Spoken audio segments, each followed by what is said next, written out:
सनातन धर्म में देवउठनी एकादशी का विशेष महत्व होता है। कार्तिक माह की एकादशी को भगवान विष्णु 4 माह के विश्राम के बाद योग मुद्रा से जागते हैं, इसीलिए इसे देवउठनी एकादशी कहते हैं। इस एकादशी को देव प्रबोधनी एकादशी के नाम से भी जाना जाता है।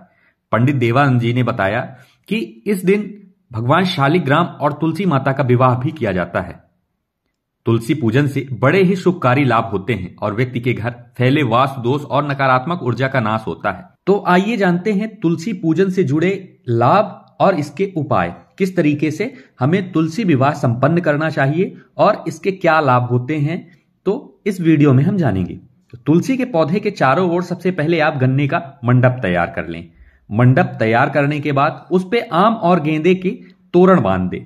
पूजा स्थल के समीप अष्टदल और कमल आकृति की रंगोली बनाएं, यह काफी शुभ मानी जाती है। रंगोली या कलर की मदद से शंख चक्र और गाय के पैर बनाएं, यह शुभदायक होता है। तुलसी के साथ ही आंवला का पूजन करें और पौधा दशाक्षरी मंत्र से तुलसी का आवाहन करें। आवाहन के साथ ही तुलसी को घी का दीप और धूप दिखाएं। गंगा जल से स्नान कराकर सिंदूर, रोली, चंदन, अक्षत और नैवेद्य चढ़ाएं। तुलसी को वस्त्र और 16 श्रृंगार से सजाएं और अर्पित करें।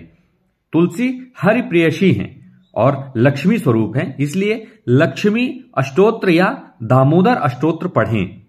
अगर वहीं बात करें तुलसी पूजन के लाभ की, तो तुलसी पूजन के भिन्न लाभ होते हैं और इस दिन हमें जरूर इन उपायों को करना चाहिए। धर्मशास्त्रों से में मान्यता है कि एकादशी के दिन श्री हरि को तुलसी चढ़ाने का फल 10,000 गोदान के बराबर होता है, इसलिए इस दिन तुलसी दल अवश्य चढ़ाना चाहिए।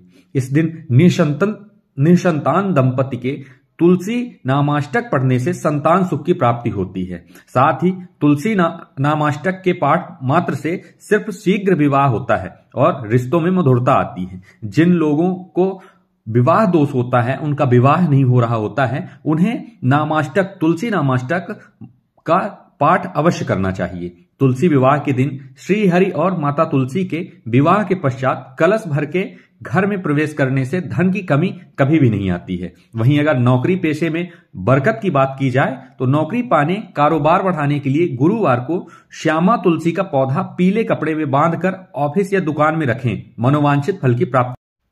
तुलसी पूजन यानी तुलसी विवाह संपन्न होने के बाद माता तुलसी और भगवान शालिग्राम का 11 बार परिक्रमा करना ना भूलें। ऐसा करने से आपके सभी मनोवांछित फलों की प्राप्ति होती है और आपके घर सुख समृद्धि का वास होता है। लौकिक संसारिक सुख है भुक्ति। भुक्ति कहते हैं कि यहाँ सबसे बड़ा सुख है परिवार का सुख, जिसे कहते हैं कि निर्विघ्न दाम्पत्य सुख की प्राप्ति हो।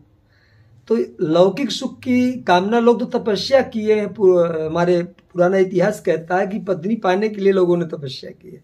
किसी ने पति पाने की, तुलसी ने पति पाने की तपस्या की थी, इसलिए उनको उनके जो विवाह को सविधि मनाते, उनके जीवन में नारायण और लक्ष्मी की कृपा होती है और सतीत्व युक्त यानी एक मर्यादा युक्त उन्हें परिवार की प्राप्ति होती है, जो पति पत्नी में अगाध प्रेम हो, ऐसा भगवान की कृपा से होता है।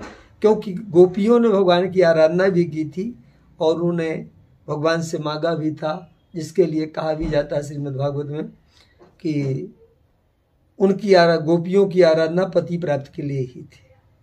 तो स्त्रियों के लिए विशेष तौर से है और पुरुषों के लिए भी लाभदायक है, दोनों ही कर सकते हैं। तुलसी विवाह का मतलब यह है कि 8 प्रकार की लक्ष्मी, अष्टलक्ष्मी में सारे सुख आते हैं। जो भी ऐसा करता है उसे नारायण की असीम अनुकंपा प्राप्त होती है और उसके जीवन में विवाह जैसी समस्याएं नहीं रहती है और परिवार की अन्य भी समस्याओं का समाधान होकर लौकिक सुख प्राप्त होता है।